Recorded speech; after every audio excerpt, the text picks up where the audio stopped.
Hello guys, this is Gameplays, I'm Fabio Pisco and welcome to my channel, and today we have exciting news, really exciting news about AM5 platform, okay, so the new motherboards from AM5 that will feature the Ryzen 7000, and we also have very nice things from Ryzen 7000, for example, watching it running a bit at 5.5 GHz, yes. So current Ryzen generations actually struggle to go over 5 GHz. In most scenarios they struggle to get to 5 GHz, even well tweaked. And now we have a Ryzen 7000 series with 16 cores and 32 threads running at 5.5 GHz boost, okay? So it's 500 MHz more over the previous generation, and we have 5 nanometers. Many interesting things. Okay, so this is the AMD COMPUTEX 2022, and the desktop part starts at 1760, okay? 1716, sorry, so minute 17, second 16. So let's start from here. It is very exciting.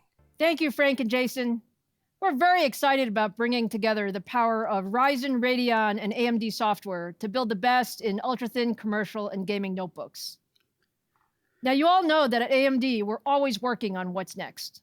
So let's close with a preview of what comes next for desktop PCs.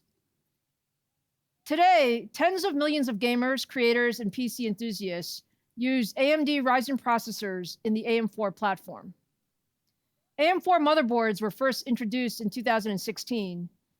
Almost 6 years later, we've now shipped nearly 70 million AM4 CPUs, spanning more than 125 unique processors, 5 different architectures, and 4 process technology nodes. Yes, 125 Ecosystem support for processors in the AM4 same has been motherboard. amazing, with our partners introducing more than 500 unique AM4 motherboards, and AM4 is still going strong.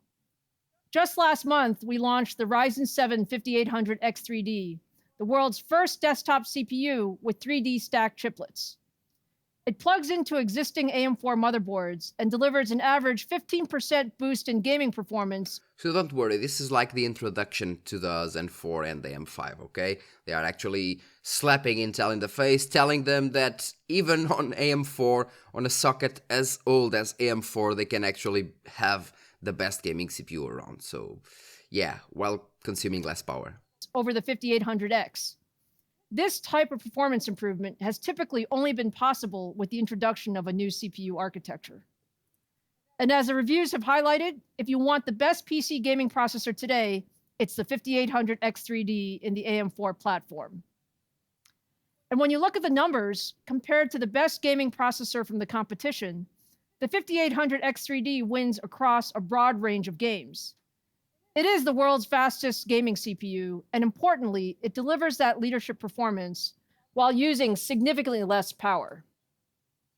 Now, while AM4 is a great platform that will continue for many years to come, building the best PCs is always about pushing the envelope. Exactly. And for AMD, we do this by combining our multi-generational CPU core roadmap with advanced manufacturing process nodes and leadership packaging technologies. Today, I'm really excited to share more about the next major step in our roadmap that extends our leadership in desktop PCs. Our next generation Ryzen 7000 desktop CPUs combine our new Zen4 core in 5 nanometer process technology with the all-new socket AM5 platform. It looks beautiful. To bring more performance, more features, and more capability to desktop PCs. And it all starts with our Zen4 core. We designed Zen4 to deliver significant performance and performance per watt advances over our all. So here we have some specs. So the first thing that they actually did, the first thing is to double the L2 cache. Okay, so on the 5800X 3D, on the 5800X 3D case, they actually increased the 3D cache. Okay, so the L3 cache, they put some 3D cache, so stacked. Stacked vertically, and it is the L3 cache. And on the case of Zen4, they actually increased the L2 cache for better and for lower inner latencies because more things stay in cache, and for better single thread performance. So they expect over 15% single threaded uplift, and of course over 5 GHz. Already industry leading Zen 3 core. We doubled the L2 cache to 1 megabyte per core for higher throughput. We've also increased the clock speeds on Zen 4 to run significantly above 5 gigahertz. Significantly. And with higher IPC and faster clock speeds, we expect Zen 4 CPUs to deliver more than 15% higher single-threaded performance compared to the prior generation. We've also added instructions for hardware-accelerated AI workloads like neural networks and machine learning. Now, this is a really interesting thing. So, NVIDIA actually has machine learning cores and instructions on their GPUs, but on the CPU side, we don't actually have anything, I think, at least like this with Zen 4. And with Zen 4, we actually have machine learning on the CPU. Now, for the first time, let me show you our Ryzen 7000.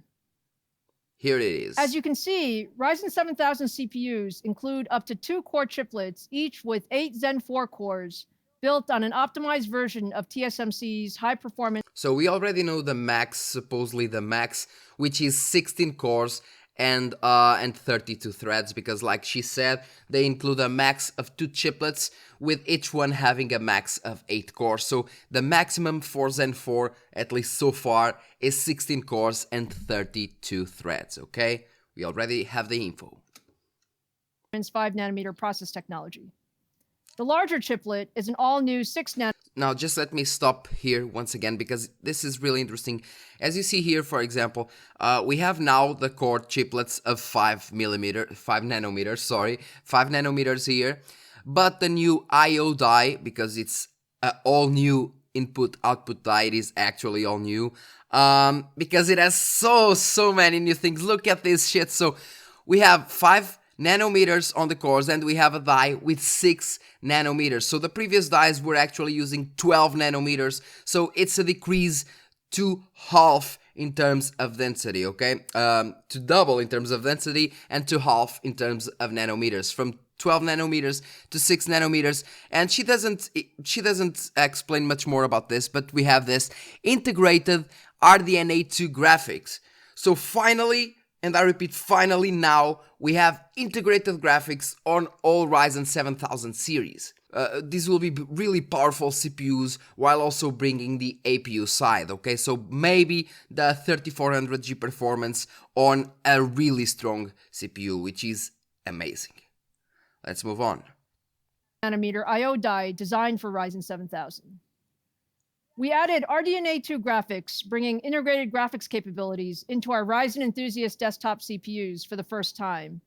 And we've also made significant advances in power management and added support for the latest memory and I/O technologies like DDR5 and PCI Express 5. To tell you more about our new AM5 desktop platform, here's the general manager of our desktop business, David McAfee. So as you saw, they didn't really explain much about the RDNA2 graphics. They didn't deep dive into it. They didn't tell us how they would perform. But it's RDNA2, so we're actually having Vega. We're actually having Vega cores. So the 5600G uses Vega cores, and it still performs decently well for most esports titles. So on this scenario, since we have RDNA2 cards, they will perform even better. That's a given, okay? They will perform way better, so we will have a really strong CPU with integrated graphics that are better than the current APUs.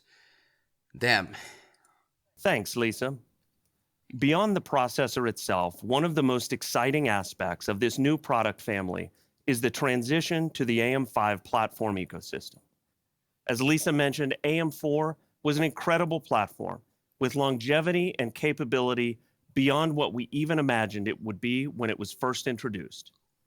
As we approached the design of AM5, our philosophy followed many of the same principles. We wanted to create a platform designed for flexibility and built for the future, one that maximized the capability and performance of our processors, and one that incorporated modern I/O and interfaces that will define the next generation of enthusiast desktop PCs. To that end, our new AM5 platform will lead the industry in capability for the most demanding enthusiast PC builds. That starts with an all-new socket and a transition from micro PGA to an LGA socket to drive more power and greater signal integrity for all of those high-speed IOs. So if you don't know what LGA and PGA is, basically what AMD had in the socket was PGA before, so the pins were on the CPU, okay? And now they have LGA, like Intel, where the pins are in the motherboard. Pair that with an expansion to new processor infrastructure groups, all the way up to 170 watts TDP, to take advantage of the performance per watt efficiency of leading-edge process technology nodes, if it's 100, unlocking. If it's 170 watts for the best performer, like the 16 cores, 32 threaded CPU, 170 watts under full load, that's not much actually. That's pretty insane. So yeah. Even more all-core performance. It incorporates next-generation I/O capabilities, including dual-channel DDR5 memory and the capability to drive the most PCI Gen 5 lanes from the processor socket in the industry. And last but not least, over the past several years, we've developed a robust cooler ecosystem for AM4 platforms, supporting a wide range of passive, air, and liquid coolers in all shapes and sizes and price range. And I'm happy to say that as we make this transition, our new AM5 socket will be compatible with existing AM4 coolers. Nice. When you look at So you can use the same AM5's cooler. I/O capabilities, we've made many enhancements, like enabling 24 PCI lanes capable of Gen 5 speed connected directly to the socket to power the fastest storage and graphics solutions in the industry. We now support up to 14 super speed USB ports, including support for 20 gigabit per second speed and USB Type-C connectors. That's a lot. We know that connectivity is critical to the enthusiast motherboard user, and AM5 includes support for Wi-Fi 6E for blazing fast wireless connectivity, as well as 4 independent display outputs connected to the integrated RDNA2 graphics engine. In addition to all of that I/O directly connected to the socket, the new 600 series chipsets bring a host of expansion options to the platform to meet the needs of even the most demanding users.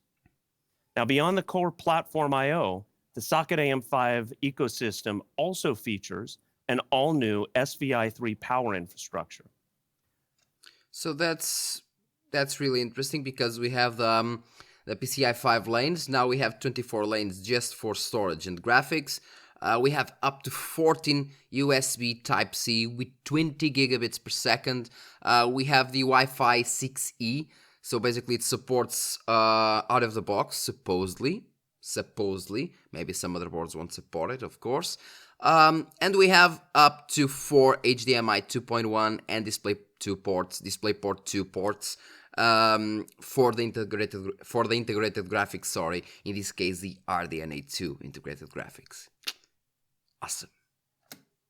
This brings multiple advantages to the platform, such as support for additional power phases, for that higher power delivery into the motherboard, fine-grained power control, and significantly faster voltage response capabilities.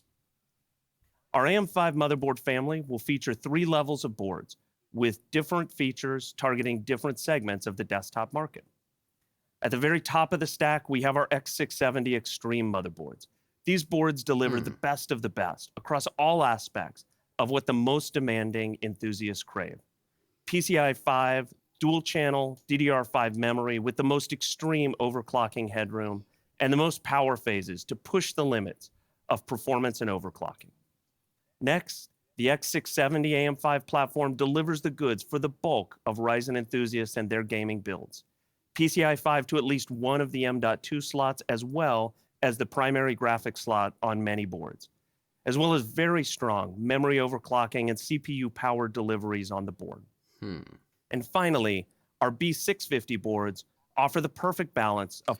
So this is an interesting take and a different take indeed, comparing to what AMD did before. So they actually had before the X570, the B550, and then the A. And now they have 2 X's and 1 B. So they ditched the A, I assume, or they will release an A later, okay? So we have first the X670E, which is the extreme version of the X670, and we have unparalleled capability we have extreme overclocking, and we have PCI Express 5 everywhere. So all the slots, all the NVMe slots, all the GPU slots. So if the board has like two slots, two primary slots, they both have PCI Express 5 capability, okay? And the same applies for all NVMEs. Then you have the X670, which is still a very, very good socket, but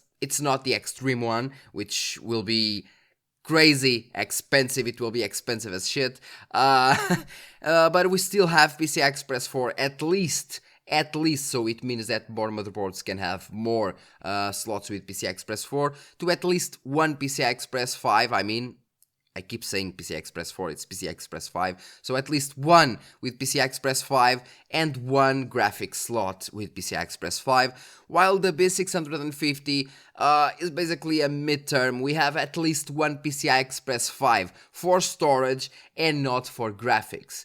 And you ask why? So even going from PCI Express 3 to PCI Express 4 on a GPU that has 16 full lanes, the difference will be minimal, very minimal in terms of gaming, even with a 3090, so it will not be that big, okay? So imagine going to PCI Express 5, which is way better, so it won't be needed mostly for the graphics, it will be needed mostly for the storage, and I think that in this scenario, AMD actually did it well. Now, they have enthusiast overclocking, but they just say mainstream price points here on the B650, and I do not know if we can actually overclock the CPUs with the B650 or not, but most likely, I guess. Yeah.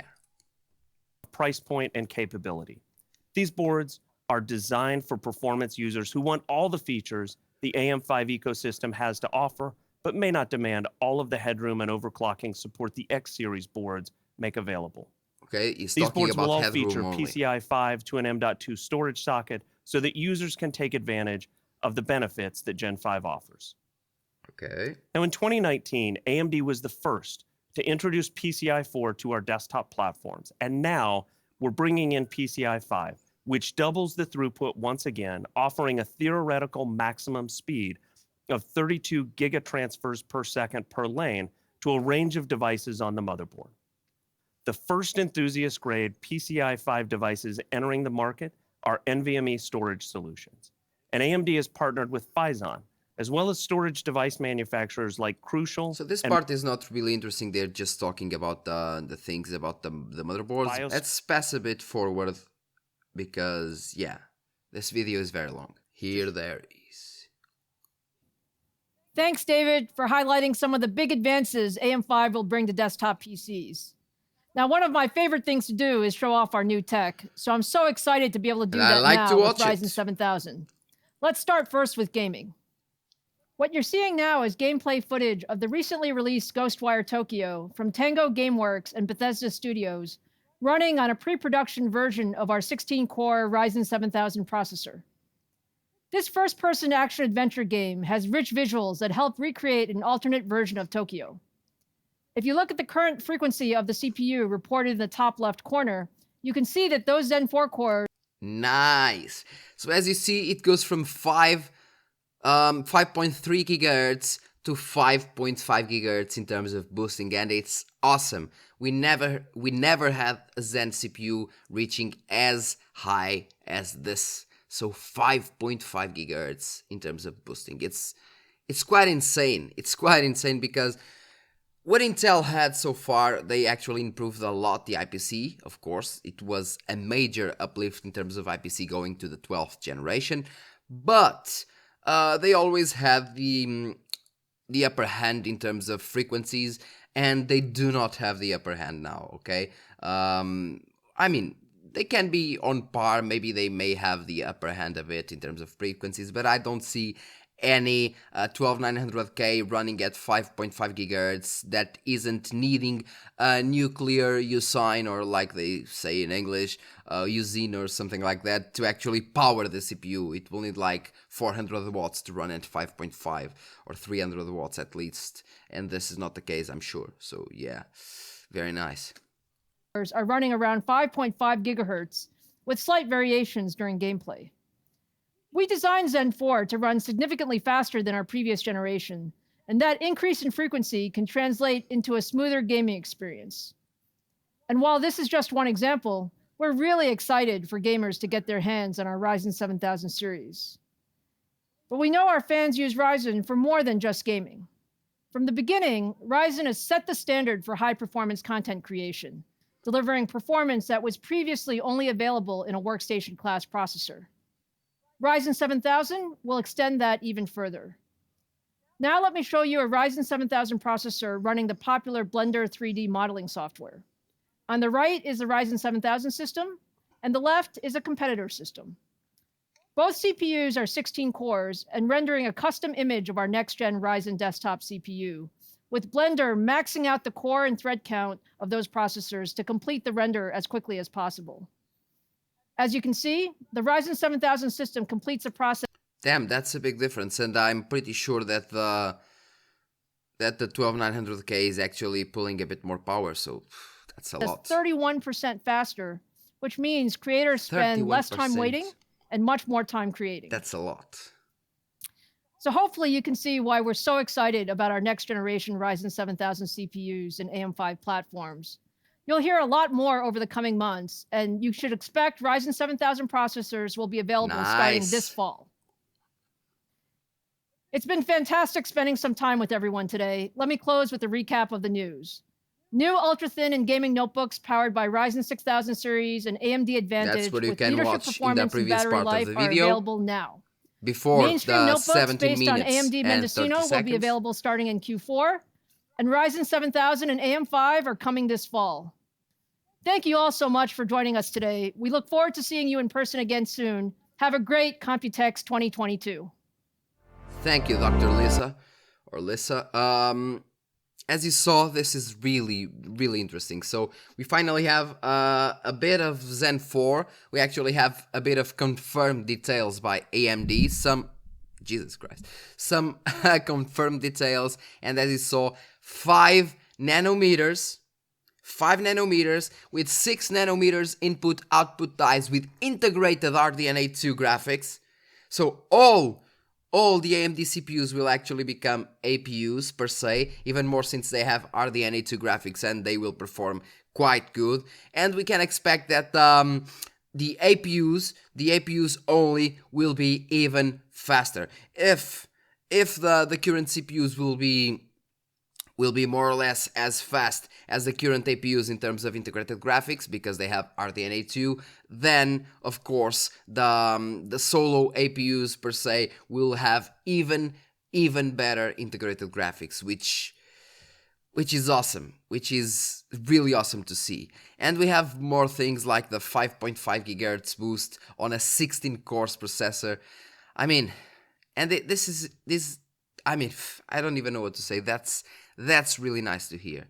That's really nice to hear. The only thing that bothers me a bit is the B650 motherboards, which I want to know if they actually what they actually bring, because they just said mainstream. They didn't actually deep dive into it. But yeah, we have some really exciting things. So guys, thanks a lot for watching. Don't forget to like, subscribe, and share this video.